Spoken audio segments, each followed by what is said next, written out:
You just realized your business needed to hire someone yesterday. How can you find amazing candidates fast? Easy. Just use Indeed. Stop struggling to get your job post seen on other job sites. With Indeed sponsored jobs, your post jumps to the top of the page for your relevant candidates, so you can reach the people you want faster. According to Indeed data, sponsored jobs posted directly on Indeed have 45% more applications than non-sponsored jobs. Don't wait any longer. Speed up your hiring right now with Indeed. And listeners of this show will get a $75 sponsored job credit to get your jobs more visibility at Indeed.com/PODKATZ12. Just go to Indeed.com/PODKATZ12 right now and support our show by saying you heard about Indeed on this podcast. Terms and conditions apply. Hiring? Indeed is all you need. So I graduated 2011. By 2012, I was already making six figures. And when I opened up the paperwork for the D-League contract, it was like 14 grand. So I'm like, there's tens of millions that I'm just moving here, and I'm looking at a $14,000, $15,000 contract, and I'm like, bro, this ain't it.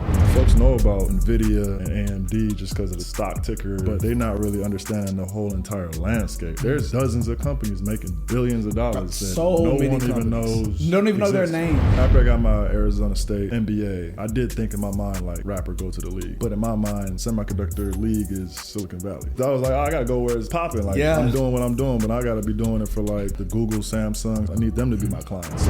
So one of the questions that we oftentimes get is, what does tech is the new black mean? All right, look, I'm not gonna cap. We don't get that question, but instead what we do get is people not understanding what tech is the new black means. So that's really the truth. So oftentimes people look at the name tech is the new black and they just simply think we're saying, oh, tech is black people's thing now. And that isn't necessarily what the title of the term means. It's a bit of a double or triple entendre. Part of it is saying, hey, tech is the industry everybody should be paying attention to.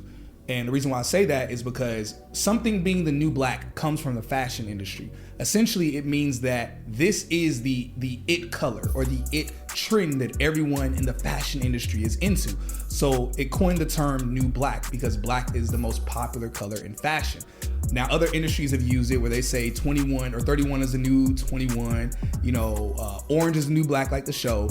But we say tech is the new black, meaning that, hey, this is the industry that everyone should pay attention to. No matter what you're doing, you need to pay attention to what's happening in this industry.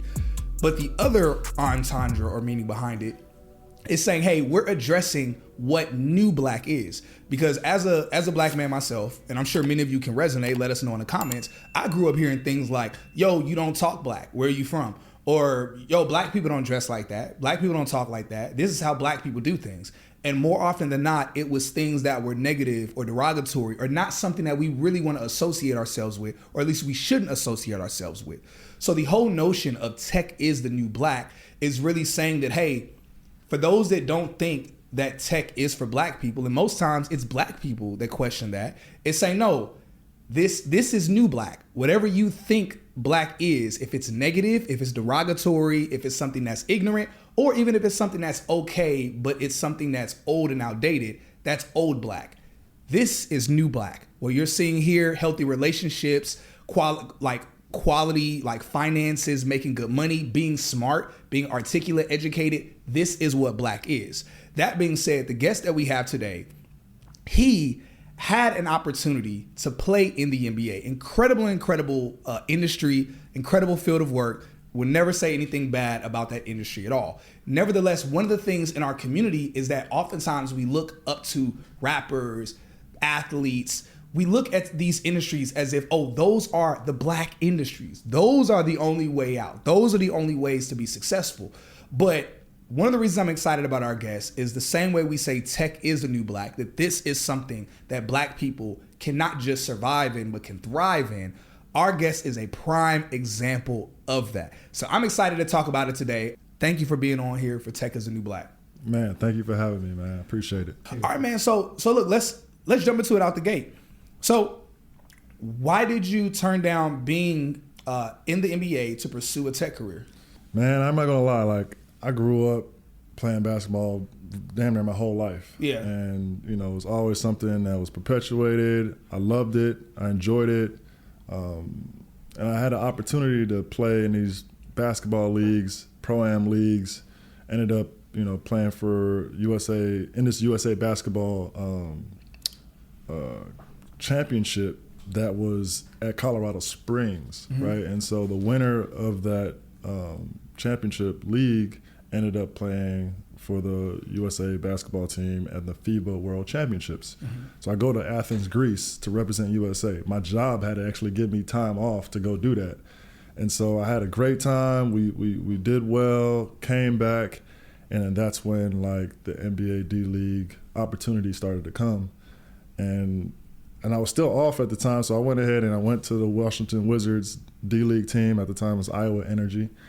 And tried out, did fairly well, came back, got the contract, and was like, nah, I'm sticking with this engineering role on Semiconductor, because I was already seeing what was happening, and it was incredible. Yo, that's great. How long ago was that?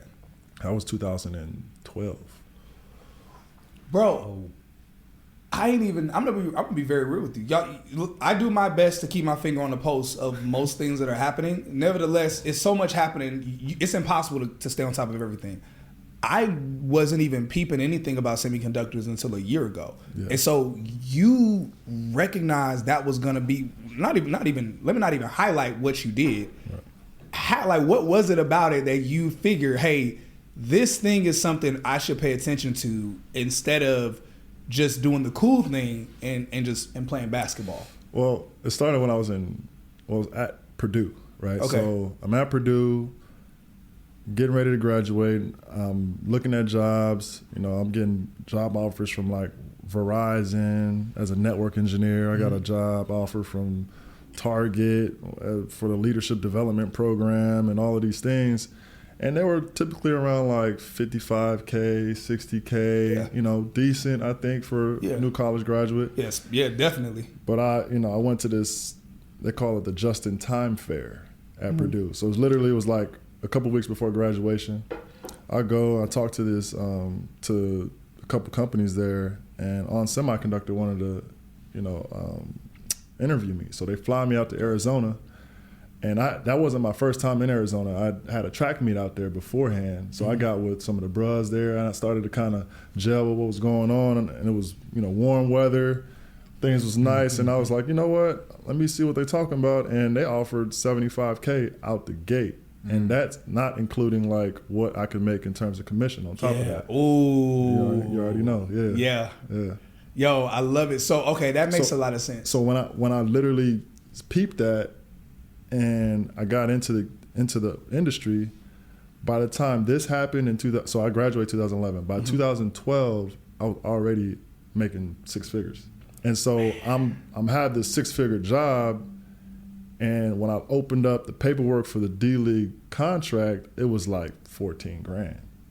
Now, mind you, they pay for room and board and, your development, and it's an opportunity to go play overseas or in the actual league. Yeah. Like, totally a dream for sure. But I'm running the numbers, and I'm realizing like I'm in the semiconductor industry, I'm in sales, I'm watching millions, tens of millions of dollars in transactions get made off of what I'm doing. Yeah.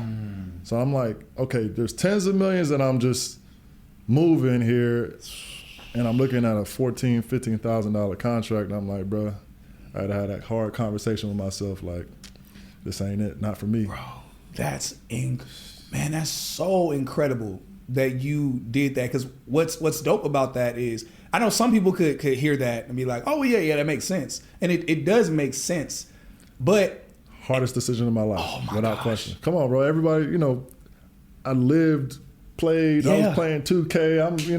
I'm one of them. I'm deep into it, right? Like AAU games and all this and that. But when it came down to it, it's just like, I got to think about where I want to be 10, 15, 20 years. And I'm thinking about it, like, even if I get into the league, let's just say I get in for like 3-4 years. Yeah. You run the numbers on that. Let's say I somehow get, $1 million a year on a contract or something like that. After that, what happens? You know what I mean? Bro, what am I that's doing? what people don't talk about. What am I doing? What am I going to do after that? Meanwhile, I'm working and I'm working in a way where like it's real chill. Like I don't have to go to practice. I don't have to wear my body out. I'm going to an office. Half the time I ain't even going to an office because I got a territory. So I'm going to accounts when I'm setting up my own meetings. Like I got so much freedom, but I got a lot of responsibility. So as long as I'm bringing in the money, they leave me alone. So it was a great opportunity. It was a great company that I was working at the time, and I just like, bro, this makes more sense to me. Yes, man. Bro, that's so fire. You know, I have a few different athletes that have in the past, especially in the past year and a half, have been in my DMs, and nobody that's like that anybody really knows, but there are different athletes that are. Some of them are still playing, and both football players as well as basketball players, where it's like at the end of their contract. And they've been like, "Hey, bro, what's up with this tech stuff?"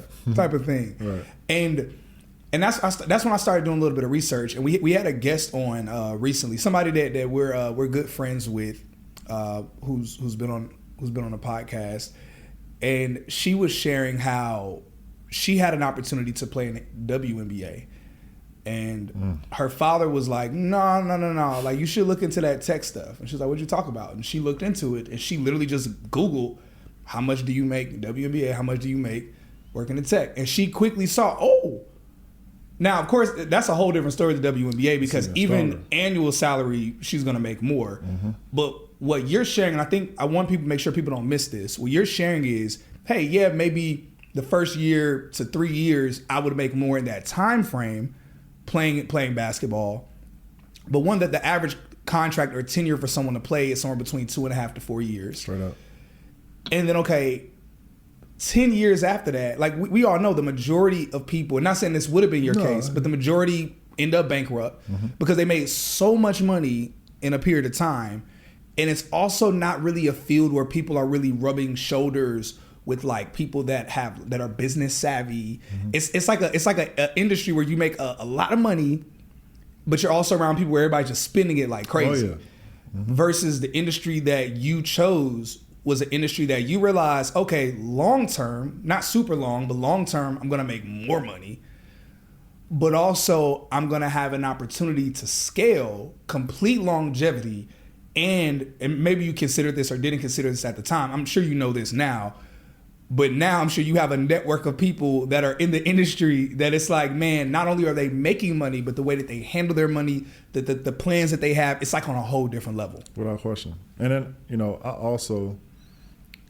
I've always had an entrepreneurial mind, but this was like a whole different ball game. Yeah. So I couldn't even like get into a mind state where I'm like, okay, I'm going to build my own company right now. I was like, nah, I got to learn this the hard way. I need to go, to a couple companies. I need to really see where the innovation is happening. Like, why is this company making $5 billion a year? Yes. I need to know that. Yeah. And matter of fact, I need to know the CEO. The CEO need to know my name. Yeah. Right? Like everywhere I've gone, like I've always tried to make myself valuable in those spaces. And I show up just like this. And they got to get me to hold me. And so I think that also educates them like, oh, there's somebody that looks completely different from a completely different background, but still coming with the gas. Yeah. No brakes, really. Yeah, come on. And so I think that's kind of helped open up some minds along the way. And I always try to bring people behind me. Like I set up on 2 different occasions, I set up diversity inclusion programs, like companies that have been around for 20 plus years, got no DEI initiative at all. Man. Ain't even talked about. I'm talking about, look at the they call it a consumer or a corporate social responsibility report, right? The CSR report. And in there, you're supposed to talk about your diversity play, whatever it is. It was 2 different occasions. There was nothing in there for black people, period. Man. And I had to address that straight to the VP of HR, like, yo, why we don't have nothing here? What's going on? That's crazy. Oh, bro, I done had people scrambling. Just off that alone. It cut through some air, like for real. But I mean, at the same time, it's like, yo, you are a public company. You actually supposed to be doing that. Yeah, and it's to their benefit. Yeah, without question. Yeah. And they actually appreciate it too. Yeah. So it's like, all right, well, let's start figuring this out. Like the first time I was super involved. Yeah. It was like a whole nother job though on top of my job. Yeah. Second time I was like, no. Y'all ain't gonna make me do no extra work. A global diversity director, and really should be somebody reporting to the CEO and all that, but that's a whole nother long story. But at the end of the day, I think I agree with you, brother. Like I think there's a lot more people that need to be exposed to what's going on, to be exposed to the money that's being generated. Yeah. Folks know about NVIDIA and AMD just because of the stock ticker, but they're not really understanding the whole entire landscape. There's dozens of companies making billions of dollars that no one even knows. Don't even know their name. No, without question. Bruh, that's one of the things I tell people all the time, because oftentimes when people first start to get in tech, I see everybody jump into they'll jump to the Google, they'll jump to the Apple, the Amazon, all of those, and then they're just not even paying attention to and I'm like, do not sleep on a company just because you haven't heard of them. Man, a lot of those companies became our customers. Like, can you imagine just like the script that is played when you walk into a meeting and you got Amazon execs sitting on one side of the table, me and my team sitting on the other side, and we trying to figure out how we can be a best service to them to help them get to their, it's available, and I feel like you've also had the same kind of experience to a certain extent. Oh, I ain't talking about Amazon. I ain't doing no stuff like that. No, I'm not with Amazon. I'm just saying, in terms of just understanding like the whole environment, the competitive landscape. Oh yeah, definitely. All these companies and how much money they have to purchase from other companies. Yeah. And it's still you're still in the same league. Moving them, exactly. And it's the moving of money is just. It's crazy. I haven't worked for any tech company that wasn't worth several $1 billion, and all of the companies that I've worked at, most people I talked about them online. Most people on social media never heard of them, and I'm like, that's billions of dollars you never heard of them, bro. And it's like it's not sexy. It's not all over the news. It's not Yeah. If you're interested in breaking into a 6-figure career in tech or scaling to over $500,000 in tech, then this video is for you. If not, then just swipe away. But I was able to break into the tech industry October 2021. And in my first year, I scaled to over $500,000 in tech. My second year, I was able to gross over $1 million. More importantly, I was able to freely help over 600 people break into 6-figure tech careers as well and scale further in the industry. Now, the number one question I've been getting from people is, how was I able to do this? How was I able to make so much money? How was I able to also help as many people as I've been able to help? Well, aside from doing coaching calls and trying to spend a whole bunch of time helping people individually, I've decided to create the Tech Rich program, where I literally break every single thing down that I've done and what I've been doing to show others how they can break into tech faster or scale to over $500,000 plus within their first few years in the tech industry as well. All you gotta do, click the link in my bio. All the information's there. Check out the description. Message me if you have any other questions, and I'll see you on your journey scaling in tech. What I'm curious about, so we talked about semiconductors, and we have a lot of questions, a lot of different things to talk about, but I'm curious, can you explain to people, what is a semiconductor? Sure. So it's really the foundation to any electronic product known to man. Mm-hmm. So if it got a light switch, chances are it has a semiconductor in it. Okay. Now, there are a lot of different types of semiconductors. There are called digital chips, you got analog chips, you got mixed signal chips, analog and digital. Mm-hmm. And so for me, I started out just selling chips. That's what I was educated on at Purdue. So when I ran over to On Semiconductor to work for them, I already kind of had a understanding of, okay, these are your power management chips. These is how you power a lot of these modules, these systems. They also had image sensor chips. These are the chips that are behind the camera that actually capture the raw images and the data. And then you have all types of processors and things that are that act like the brain to a device and tell it what to do or to run the operating systems, right? So I know you had a guy on here talking about Linux Linux systems guy, and the Linux operating systems is just one of many different types of operating systems that run on a chip. Every single operating system runs on a chip and needs a processor to sell it or to run it. Man, that's incredible. So is there any correlation between semiconductors and superconductors? Not fully, not necessarily. That's a little bit of different niche. And superconductors, you're talking about, you could have like ones that are fixated on capacitance, but it's not necessarily in the same lane as semiconductors. Yeah. Okay, cool. So I know you attended Purdue University, but you have some experience with both HBCUs and PWIs. So I personally, I've never attended college at all. I did a tech boot camp. That's how I was able to get in the industry. But I'm curious, like, how do you compare or how do those differ? Like, just whatever experience you had with PWI versus HBCUs. Well, when I was coming out of high school, I didn't have a lot of experience or interactions with HBCUs at all. Okay. I did hear a lot about Howard and Morehouse, but that's just through like conversation and like drumline.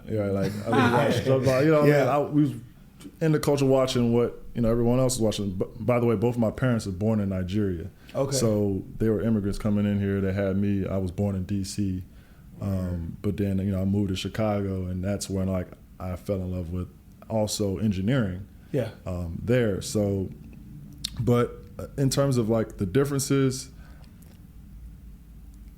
it's kind of, I have a very partial, like, I feel like differentiated story, because when I went to Purdue, I had a very black experience. Okay. I mean, it's 30, 40,000 students that go there. It's a couple thousand black students that come in every year. So when I was there as a freshman, I actually gravitated to everything black. Black Student Union, NSBE. NSBE was founded at Purdue. Right, so there's a great community there. Of course, the Omega Psi Phi fraternity. That's how I, that's what. I saw you repping when you walked in. Yeah, without question. But that actually was my connection to other brothers that were on the Morehouse campus. That's side chapter. So Rho Sigma, that's Purdue University. Side chapter is Morehouse, and some of my best friends are graduated or went to Morehouse and joined the fraternity through side chapter. So I was able, and I went to my first Morehouse homecoming last year. So like I got to be able to see that vibe. Man. Yeah, that's a vibe for sure. That's not quite Purdue, but we definitely have like some different experience. And I also think like the HBCUs are way more intentional about Black history and teaching us about ourselves and through a lot of different lenses. Purdue, not quite so much. I think the main reason why I went to Purdue was because, one, I wanted to go to a top engineering school, and like I just Googled at the time, and Purdue was top 5, and they were sending me letters and all types of stuff, right? So, and then a second reason why was because I wanted to play in the Big Ten. You know what I'm saying? Man. Big Ten conference. They playing on TV. You got basketball. You got football. They lit. Yeah. Like I'm like, okay, yeah, I'm good over there. I know I'm gonna get the full college like experience going there, and also trying to knock out this engineering degree. Yeah, man, that's so fire, man. So we were talking earlier about your experience in Silicon Valley. And for those that don't know, I think at this point most of our audience knows, but for those that don't know, Silicon Valley is seen as like the mecca of the tech industry. But one of the things I've met since I've been in the industry, I've met more and more people that kind of had their maybe beginnings or cut their teeth in Silicon Valley that look like us. Oh, yeah. And it's like a lot of us. And I'm like, yo, I never hear stories or see much like outside. Like before being in tech, I didn't realize how many of us like really thrived and had impact or influence in Silicon Valley. It didn't used to be like that. Okay, to be very clear, but it's grown. Okay. Definitely grown. So- I've watched it grow. Okay, so the question that I had with that is, all right, so what was your experience like, in Silicon Valley? And what was it like is it like in general? Yeah, so after I got my Arizona State MBA, I did think in my mind like, yo, it's like rapper go to the league. But in my mind, semiconductor league is Silicon Valley. Yeah. Oh, yeah. True. That literally I was like, oh, I gotta go where it's popping. Like, Yeah. That's cool. I'm doing what I'm doing, but I gotta be doing it for like the household names. Yeah. The Google, Samsungs. I need them to be my clients. So that's why I took that job at Microchip Technology in San Jose. So I moved to San Jose. Okay. Oof, man. First of all, the cost of living. When you factor it in, I took a pay cut. Oh, yeah. Factor it in, I took a pay cut without question. But it was what I needed to get in. Because there wasn't a whole lot of companies that was letting your boy in, even though I had the stats. But it was okay. Like, I got an opportunity, joined them.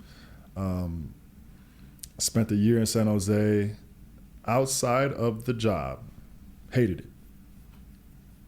Hated it. It was nothing for us to do. Brother, when I go outside, go to a little bar, it's nothing but not us. I heard that there's like not much to do out there. I went, go to a couple whatevers, you know what I mean? Just to catch a vibe. It was not catching the vibe that I personally wasn't a vibe wanted to be for caught. myself. Wasn't a vibe to be caught. It was just, and then I had another Purdue good friend of mine, D'Angelo. He was out in Oakland. So I'll just go up to Oakland. Oh, there's the vibe. Night and day. Okay. Night and day. So still Bay Area. Yeah. But I had to go to Oakland to get that outlet, to get that released, to be with my people. Ooh, man. Yeah, so it's a 45-minute drive depending on the traffic. You know, if it's a Friday afternoon, boy, it's an hour and some change without question. But, within a year, I moved to Oakland. I moved to West Oakland too. I didn't go to just like downtown where everything's nice and pretty. I was in near, they call it the Bottoms. You had to be. Is that there snow? Was that where the snowfall was? But it was good though, because I was tapped in with the people. Shout out to Mr. Fab and all of them. They welcoming, great, lovely people. Yeah. And it was way more closer to home. Yeah. Yeah. Man, that's such a real thing. Yeah. I think so with Silicon Valley being seen as like the mecca of tech, what I've been noticing, and most people have been noticing this, whether we're talking Austin, Atlanta, Miami, like various parts of the US, a lot of talent has been leaving Silicon Valley in the past. I mean, especially since the pandemic, but even a little bit before the pandemic. Yeah. And so do you believe that Silicon Valley is slowly losing its crown as the mecca of tech? Yes. Okay. I mean, slowly, but there's still incredible talent there. You can't deny it. Oh yeah, true. It's not, you can't even, anyways, like it's not moving anywhere anytime soon, but I do believe that folks that care a lot about work-life balance, especially in our communities, Right. we are realizing that we don't have to be pigeonholed to the Bay. Yeah. I mean, what we do as engineers, and with COVID now allowing folks to realize the power and the opportunity of being able to get things done remotely, it's like, bro, you don't have to, bear that. You just realized your business needed to hire someone yesterday. How can you find amazing candidates fast? Easy. Just use Indeed. Stop struggling to get your job post seen on other job sites. With Indeed sponsored jobs, your post jumps to the top of the page for your relevant candidates, so you can reach the people you want faster. According to Indeed data, sponsored jobs posted directly on Indeed have 45% more applications than non-sponsored jobs. Don't wait any longer. Speed up your hiring right now with Indeed. And listeners of this show will get a $75 sponsored job credit to get your jobs more visibility at Indeed.com/PODKATZ12. Just go to Indeed.com/PODKATZ12 right now and support our show by saying you heard about Indeed on this podcast. Terms and conditions apply. Hiring? Indeed is all you need. You just realized your business needed to hire someone yesterday. How can you find amazing candidates fast? Easy. Just use Indeed. Stop struggling to get your job post seen on other job sites. With Indeed sponsored jobs, your post jumps to the top of the page for your relevant candidates, so you can reach the people you want faster. According to Indeed data, sponsored jobs posted directly on Indeed have 45% more applications than non-sponsored jobs. Don't wait any longer. Speed up your hiring right now with Indeed. And listeners of this show will get a $75 sponsored job credit to get your jobs more visibility at Indeed.com/PODKATZ13. Just go to Indeed.com/PODKATZ13 right now and support our show by saying you heard about Indeed on this podcast. Terms and conditions apply. Hiring? Indeed is all you need. At cross of staying there if you don't want to stay there. Yeah. And for me, I wanted to make sure I got the experience and the proof points to show that I'm valuable in whatever room that I walk into. So after, my, I want to say 6th year of being in the industry, no, actually it was like 7 or 8 years of being in the industry, I was like, I'm good. Like, I'm cemented. I feel solidly in place. I feel like if I wanted to veer off and go to a different lane, I could do that, fail, and still jump back. Like, I felt like I was in that mode. But when the pandemic happened, first of all, it was like I was on a birthday trip because my birthday was March 10th. And I remember like yesterday, March 11th, the president got on the news and was talking about a panoramic, and it was that next day I was like, you know what? My lease is about to be up.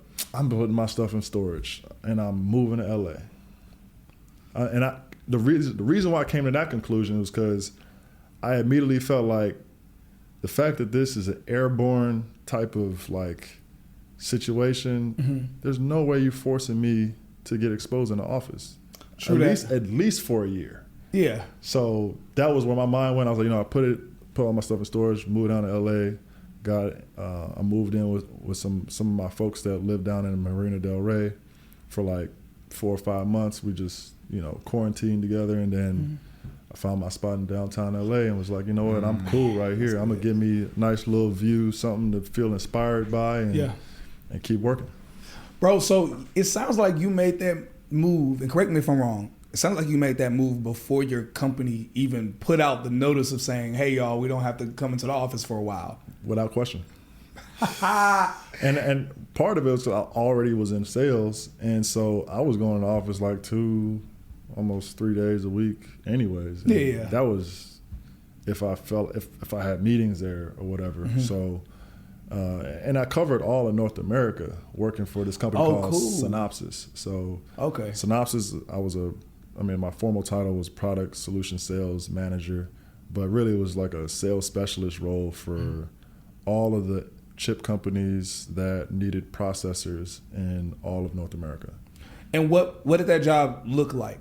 Like what were you actually doing? So I would go into companies that were building chips, and I'll talk to them about, what they were actually trying to build, like what their end goal was for the chip's function, their functionality.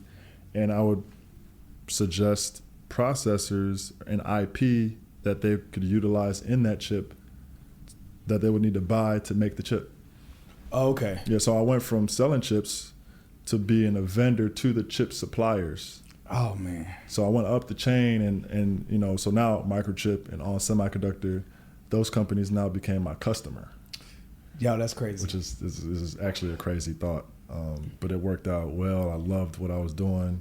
I did that for 3 years, man. Well, actually more than 3 years, because I worked at a company called Sci5 that builds a new style of processors as well. But yeah, like, not to bore people with the tech details, but this is like the foundation to a lot of what runs AI or any machine learning algorithms or just basic IoT devices. Yo, so for everybody who's listening to this and you're thinking, man, I would love to have a career in tech like what this guest is talking about right now, I suggest you check out Careerist Bootcamp. Not only is Careerist the bootcamp that I did to break into tech, but it's also the bootcamp that most of my friends did to be able to get in the industry as well, because they have a variety of different roles that you are able to take to be able to land into the tech industry. Now, one thing that we're very excited about is that Careerist has given our audience a $300 off discount link that's specific to the link that we have in our bio. If you click on this link, not only do you get $300 off their regular price, but even if you catch Careerist during a special sale or any type of discount that they have going on, you can pair our discount link on top of that to get an additional $300 off. So make sure you go ahead and click on that discount link and keep us posted on your journey breaking into tech. But this stuff is so important because people don't realize how like granular and detailed this stuff is, to where it's like, because we have a lot of surface level roles that we talk about, but it's like people don't realize just how deep it goes when it comes to jobs that you can do and the variety of jobs you can do. Yeah. It's like immensely layered. And so, no, it's really important to talk about. I recently finished watching Snowfall, and one, because of you talking about LA and Cali and all of that, it's got me thinking about it. But in two, you talking about how you went from working at one of those companies that sold chips to working at a company that sold something to the companies that sold chips. And so I guess one way my mind is thinking of it, and correct me if I'm wrong, I'm trying to think of like a simplification. No, listen, I know where you're going. So for those that watch Snowfall, y'all probably get this analogy. But even those of y'all who hadn't, you'll kind of understand this. So initially, Franklin Saint, he was, not initially, but at some point, he was getting the powder, and he was breaking it down into crack rocks. But then eventually, after a few seasons, he was like, hey, you know what? I no longer want to be the one that's out there selling the crack rocks. Instead, I can just be the supplier where I'm supplying the powder to other territories that want to break down the crack rocks and sell. So that way we're not out there in the streets no more. Wholesale.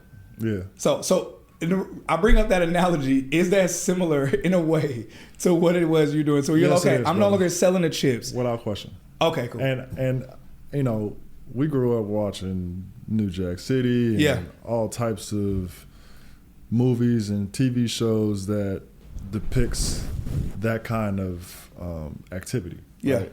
Just is rampant. It was out there. Mm-hmm. Now, what made me dangerous, bro, was when I first got on the scene and I first started selling chips, I realized like, oh, okay, I had to learn that they had distributors. So every chip company would sell chips to distributors who would then sell to the end customers. So essentially the distributors would be like the guys selling rocks, so to speak, right? Or distro, right? Like whatever. Yeah.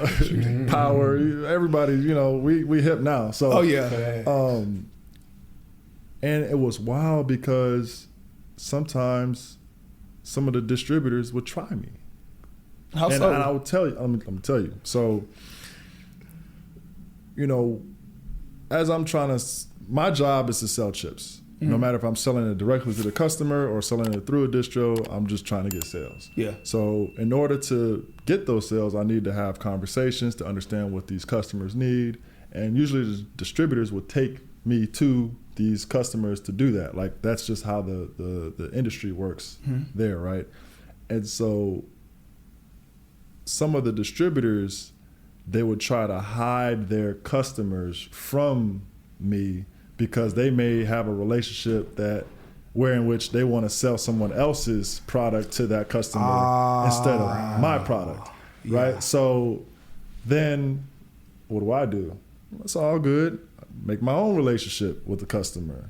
And now I might provide them a price cheaper with a different distro than them, and now they like Now they cut out the business. Now they cut out the deal. Like, bro, I was doing that in my sleep. I didn't even know I was doing it, but I was doing it just because it was just a natural instinct. Like, bro, like you're not about to play. Matter of fact, I didn't even go to my bosses to tell them about this. Like, I'm cutting deals and I'm making it work to where I'm still being able to get to the sales that we needed.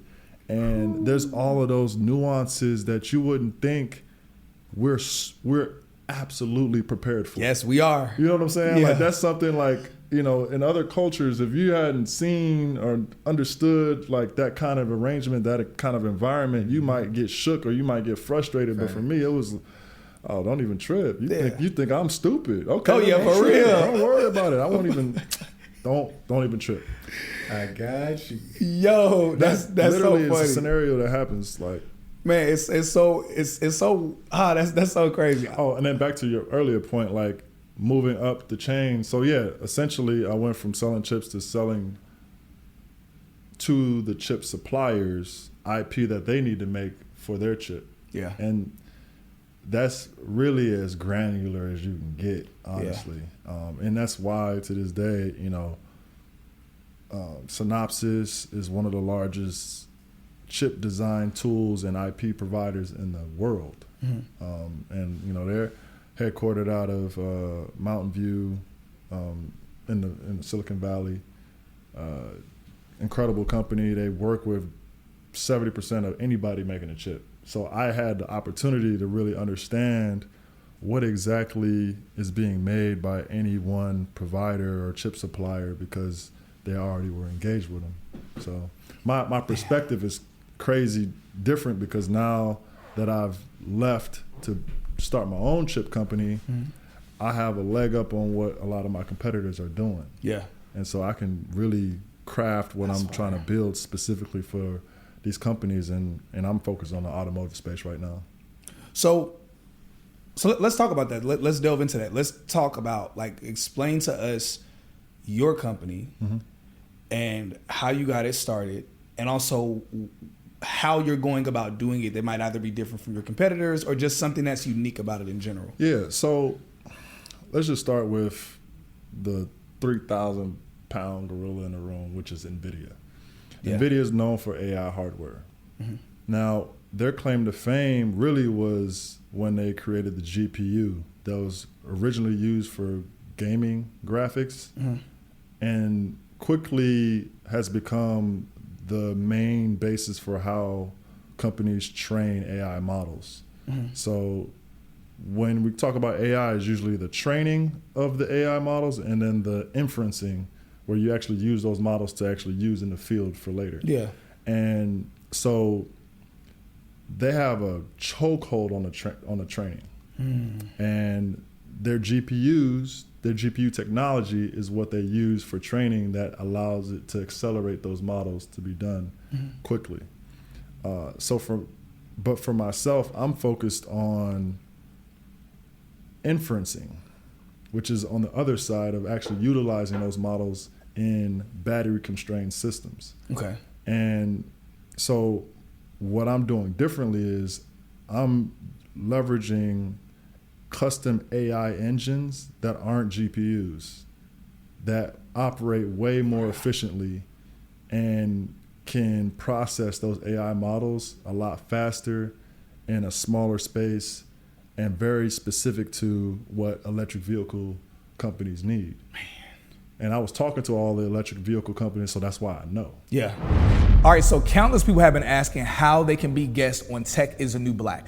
And ever since we have grown to being the largest tech business and tech career platform in the world, those requests have gone through the roof. So for everybody that wants to be a guest on Tech is the New Black, here's all you have to do. Are you ready? Either head to techisthenewblack.com and fill out the guest request form, or click the link here to where you can go ahead and request to be a guest on our platform. That's it. It's that simple. But to let you know, though, we are only looking for guests that are either founders of tech businesses, whether your entire business is tech-based or you have technology within your business that you're leveraging, or we are looking for tech influencers to be on our podcast. People that can show those how to break into tech, scale in tech, get to the tech bag many different ways. When it comes to founders, we want founders that are either hiring or you're looking to reach investors or you're looking to get more brand awareness from being on Tech is the New Black. Make sure you head to our website or click the link in the description so that way you can be a guest on our show, and we'll see you later. So who are some of your, so who's like some of your, I guess, I want to say like only target audience, but like who are some of your, I would say like top target audience or customers or clients? Yeah, so literally electric vehicle manufacturers. Okay. So when I have to be careful just because of confidentiality agreements and all of that, but basically anyone making an electric vehicle at this point, which includes all the traditional manufacturers, you know, your GMs, your Fords, to all your new players that are bringing in electric vehicles, your Rivians, your Fiskars, your Teslas. Yeah. That is the general market in which I'm targeting. Now, Tesla specifically, they make their own chips for the ADAS systems. But, you know, that's a longer story because they almost failed their whole entire company trying to do that. They almost failed a couple times. Yes, without question. Yeah. Question. So, and, you know, they came to companies like Synopsys to kind of help with, you know, some portions of that design. So, I'm just really excited about creating a company, an opportunity that I can have equity in while I'm making these same level of sales. Yeah. Yeah, I'm not even, you know, it's for me, it's like business as usual, but just business for myself. Yeah. And, you know, because of my time working with these engineers that have created incredible products, incredible semiconductor chips, like I can literally cherry pick the best ones that I've worked with in my life and put them all in a room and, you know, get to work. So that's what I'm doing right now. Man, so first off, what you're doing is incredible. Fine. But it's got me thinking. So I was at InvestFest recently, and when I had a chance to kind of walk through and, you know, go to the I guess vendor space with all the different vendors, one of the things that I saw that broke my heart was that because the last place I was at that had such a large vendor market space was Afrotech. Yep. And of course, Afrotech, their vendor market space, they had tech companies. Yeah, for sure. You know, I mean, you see, and even the smaller companies that were there were companies that what they were doing was something where it's like, oh, y'all are doing some stuff that's worth at least tens of millions of dollars. But then being at InvestFest, I mean, InvestFest, incredible event, incredible platform, everything they're doing. Shouts out to Earn Your Leisure. And they had incredible vendors that were there. But a large portion of their vendors and businesses were things where I'm walking through and I'm seeing, you know, again, a lot of black-owned businesses where it's like they're selling T-shirts. And they're, you know, they're selling things. I don't even want to delve too much into it, but a lot of things are... flex. Yeah.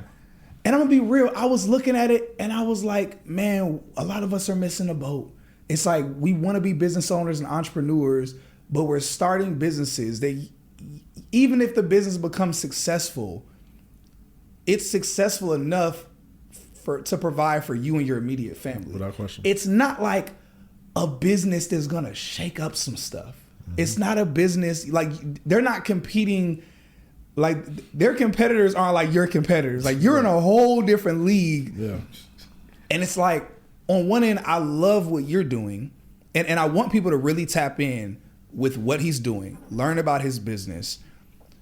But also on the other side, it kind of also breaks my heart to where I'm like, man, so many people that are like, oh, I want to start a business right now. A lot of the businesses that they want to start. Even I was on someone's podcast recently, and his main source of income is that he owns a credit repair business, which is dope. But I was talking to him during the podcast. I was like, dude, you're not leveraging anything with AI. And he was like, I don't know nothing about this stuff. And I told him, bro, you're trying to compete with this credit repair company, and there's some big well-known companies. Yeah, for sure. I was like, best believe, I said, they're about to lap you 3 times over because they're about to start using AI. So while you're trying to catch up to what they're doing, you're catching up to stuff that they were doing. I said, best believe they're working on some stuff. You're not even looking into this Not stuff. even using the tools. And I'm like, and so I hear what you're doing, and I'm like, man, I really want people to understand the value of what it is that he's doing, and how it's like. So you know what? Let me pull back a little bit. I want to know from you, what's some advice that you would give to just people in general? Just what's advice you would give to people that are tuning in, where they want to be business owners,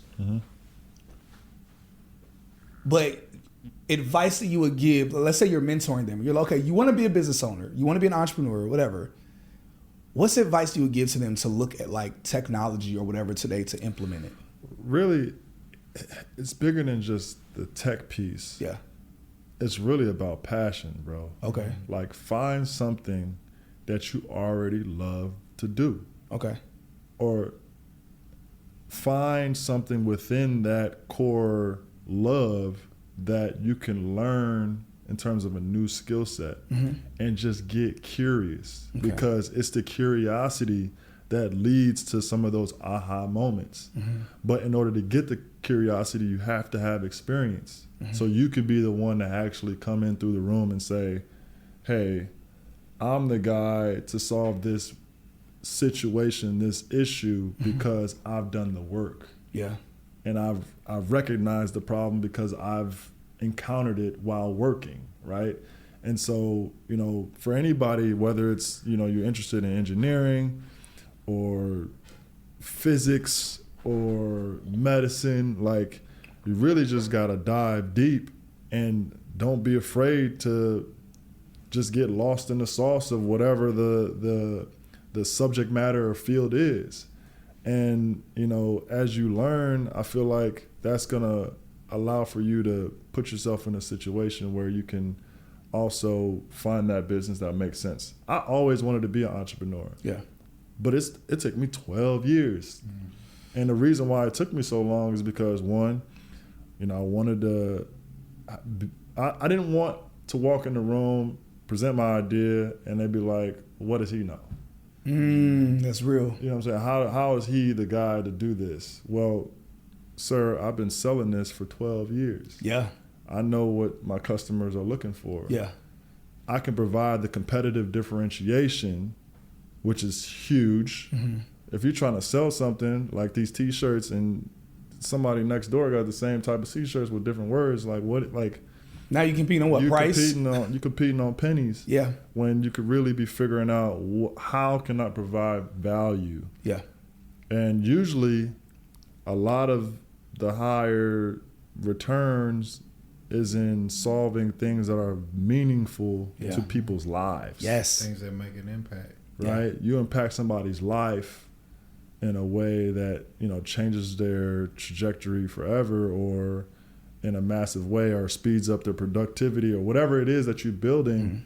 If you're saving dollars and adding value, that could turn into a business. But you want to be the one to be qualified to bring that business forward. Yes.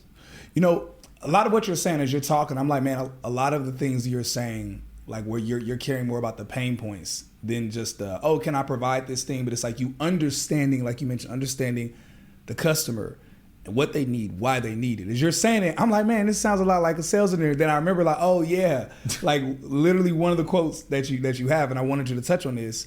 You're quoted as saying that sales engineers make the best CEOs or business owners. Why do you say that? In my humble opinion, I just feel like if you're not selling something, product or service, you don't have a business. Yeah.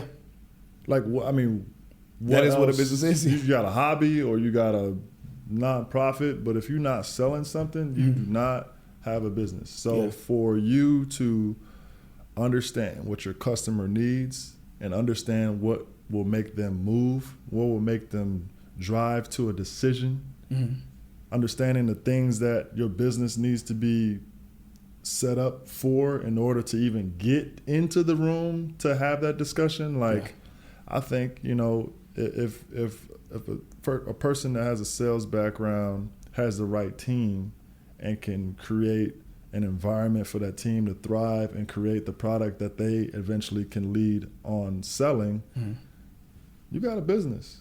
Yeah. That's why I feel that way. Yeah, no, I believe that. And I think being a sales engineer, I learned so much about just businesses in general, selling to businesses, but more importantly, understanding the pain points behind businesses and really just behind people or individuals. Yeah. And so that makes sense. Like when I saw that quote from you, I was like, yo, that's spot on. Yeah. Spot I on. went to get my MBA just so I can learn how executives make decisions. Really. That's literally why I was like, you know what? Corporate talk, these guys are making wild decisions. Sometimes they don't even really be making sense. And then, you know, after getting my MBA and diving deep into why they make those decisions, I still realize like, oh, okay, some people just don't know what the hell they're talking about or what they're doing. And that's okay too. But to understand what most executives are thinking about when they're making decisions, not only just for cost reasons, but maybe they don't want to disrupt what the software team is doing too much. So they don't want to shake that tree over here. Or, you know, even for sales engineers, you know, oftentimes I was leading a lot of the contracts, the negotiations. So I had to learn the legal jargon. I had to dive into them contracts and figure out what's necessary, what they need, what we need, how we retain our value, how we retain our interests. And before you know it, now I'm like going back and forth with our legal team and I'm getting the game from them. So it's like we're always dealing with so many different lines of the business and so many different departments within the company. That exchange, those exchanges kind of help us kind of think a little bit more grandly about what the overall vision is for the company. Yo, that's huge. Yeah. Man, so we're coming up on time, and so I have two questions. Well, really just two things. One, if you can go back, would you have made a different decision? Like, would you going into the NBA? So that's question one. And two, the second thing, I definitely want to still give you time to share and leave the audience with whatever gem or nugget that you have on your heart to share. All right, love. Would I have made a different decision looking back at it? No. I think I made a decision that has set me up and prepared me for this moment. And I think about it now, like I could have left, played for a couple of years, came back. Well, so that all that time that I would have left, I'm not learning the game of what I'm in right now. So there's an opportunity cost that I think would have been a lot greater than I would have wanted to afford. And then, just, you know, wrapping up, I just want folks to have less fear about the unknown. Like, there's a lot of things that we don't understand as a community, but, you know, this is a new generation. This is a new paradigm, and tech is evolving fast, is like extremely fast. Yeah. Every 3 to 6 months is some new shit out there. So I think it's incumbent upon us to encourage not only our community, but our kids to get involved earlier, sooner. We don't have to wait. We don't have to get ready. Like, I applaud you, bro. You didn't feel like you had to go back to college to attack this field. Yeah. And like, that's what we need to be on.